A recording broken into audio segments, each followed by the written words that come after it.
Online study tutor YouTube চ্যানেলে সকল দর্শক বন্ধুকে স্বাগত। বন্ধুরা, আশা করি তোমরা সবাই খুব ভালো আছো।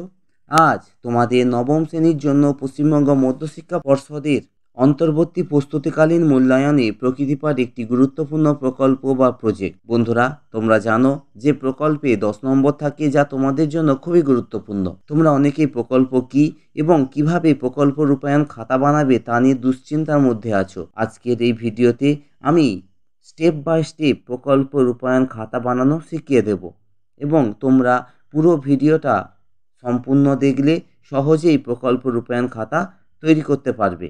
তাহলে বন্ধুরা, ভিডিওটি শুরু থেকে শেষ পর্যন্ত দেখবে এবং তোমাদের নোট খাতায় নোট করে নেবে, সেক্ষেত্রে তোমরাই উপকৃত হবে। তাহলে বন্ধুরা, একটি ফ্রন্ট পেজ বানাতে হবে, সেখানে প্রকল্প রূপায়ণ খাতা লিখতে হবে এবং প্রকল্প কেন্দ্রিক কিছু ছবি, পারলে তোমাদের স্কুলের ছবি সেখানে দিয়ে দেবে। তারপর তার নিচের দিকে লিখবে তোমার নাম, বিদ্যালয়ের নাম, শ্রেণী, বিভাগ, ক্রমিক সংখ্যা, শিক্ষাবর্ষ এসব পরপর লিখে নেবে। তারপর বন্ধুরা, তোমরা একটি সূচিপত্র বানাবে। সেই সূচিপত্রে যে বিষয়ে প্রকল্পটি বানাচ্ছ তার প্রধান প্রধান অংশগুলি বা বিষয়গুলি বাঁ দিকের দিকে লিখবে এবং ডান দিকে সেই বিষয়গুলি কোন কোন পৃষ্ঠায় আছে সেই পৃষ্ঠা সংখ্যা দিয়ে দেবে। তারপর বন্ধুরা, পরের পৃষ্ঠায় লিখবে প্রকল্প রূপায়ণ খাতা। সেখানে তুমি তোমার নাম, বিদ্যালয়ের নাম, শ্রেণী, বিভাগ, ক্রমিক সংখ্যা, শিক্ষাবর্ষ সবই পরপর লিখে দিবে।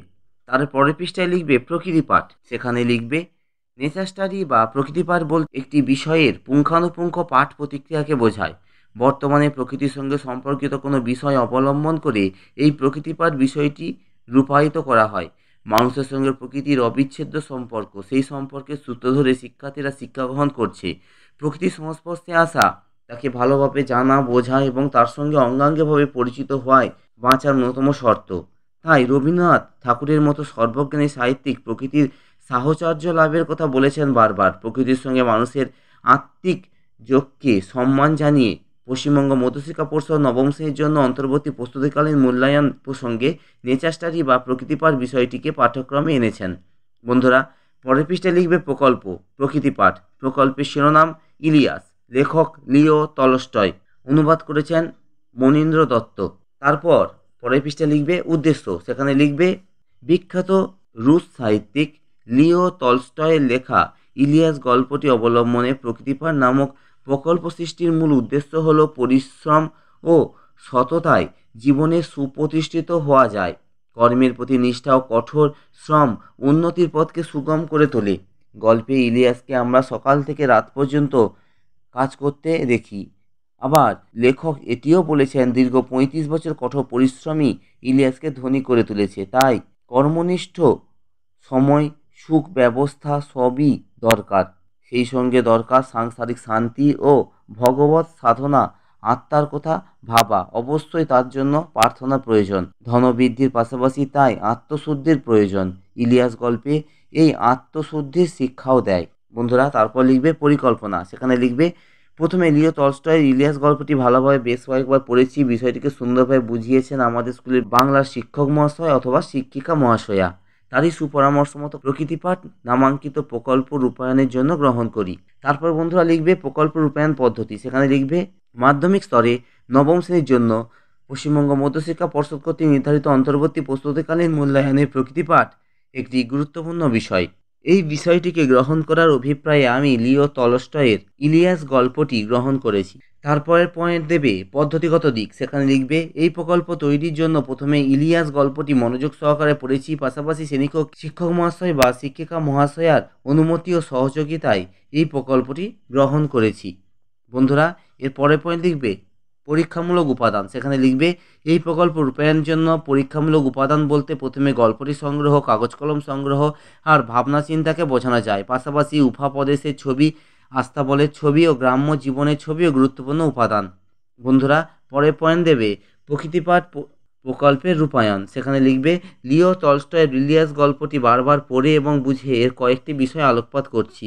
তারপর পরের পয়েন্ট দেবে বিশ্লেষণ। সেখানে লিখবে ইলিয়াস গল্পটির প্রধান চরিত্র ইলিয়াস, তার জীবন কথায় উত্থান পতন গল্পের কাহিনী, সেই সঙ্গে জীবন সম্পর্কে তার বোধ ও উপলব্ধির ব্যাখ্যাও এখানে বিবৃত হয়েছে। বাস্কের ইলিয়াস কঠোর পরিশ্রম ও সুখ ব্যবস্থাপনায় একটু একটু করে সম্পত্তি বাড়ায়। তার প্রভাব প্রতিপত্তি বাড়ে, দূর দূরান্ত পর্যন্ত তার সুখ্যাতি ছড়িয়ে পড়ে।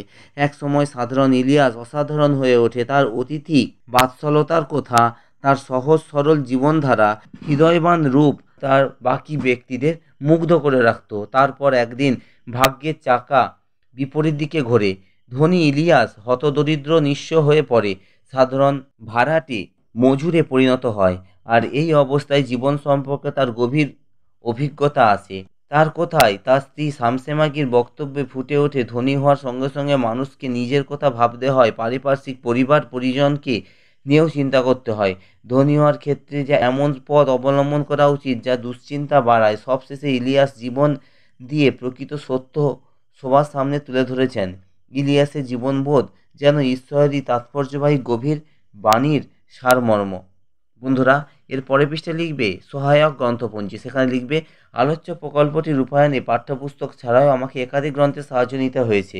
সেগুলি হলো পাক মাধ্যমিক বাংলা সহায়িকা প্রান্তিক প্রকাশনী, 2 সাহিত্য বিচিত্রা নবম শ্রেণী রায় ও মার্টিন সম্পাদিত, 3 বাংলা শিক্ষক নবম শ্রেণী ডক্টর অমল পাল, 4 বাংলা রেফারেন্স ডক্টর উজ্জ্বল কুমার মজুমদার। বন্ধুরা, এর পরের পৃষ্ঠা লিখবে কৃতজ্ঞতা শিকার। সেখানে লিখবে এই প্রকল্পটি রূপায়ণে যাদের ভূমিকা অত্যন্ত গুরুত্বপূর্ণ, আমি তাদের কাছে আমার কৃতজ্ঞতা জানাই। বিশেষ করে আমাদের বিদ্যালয়ের বাংলা শিক্ষক মহাশয় বা শিক্ষিকা মহাশয়াকে আমার সশ্রদ্ধ প্রণাম। এই বলে বাঁদিকে লিখবে তারিখ এবং ডান দিকে দিবে শিক্ষার্থীর স্বাক্ষর, শিক্ষক মহাশয়ের স্বাক্ষর। তাহলে বন্ধুরা, ভিডিওটি তোমাদের কেমন লেগেছে? ভালো লাগলে অবশ্যই একটি লাইক দেবে, বন্ধুদের মধ্যে শেয়ার করবে, কোনো প্রশ্ন থাকলে কমেন্ট করে জানাবে এবং চ্যানেলটিতে নতুন সদস্য হয়ে থাকলে চ্যানেলটি অবশ্যই সাবস্ক্রাইব করবে। সাবস্ক্রাইব করার সময় পাশে থাকা বেল আইকনটি অন করে দিতে ভুলে যাবে না। ভিডিওটি দেখার জন্য সকল দর্শক বন্ধুকে অনেক অনেক ধন্যবাদ।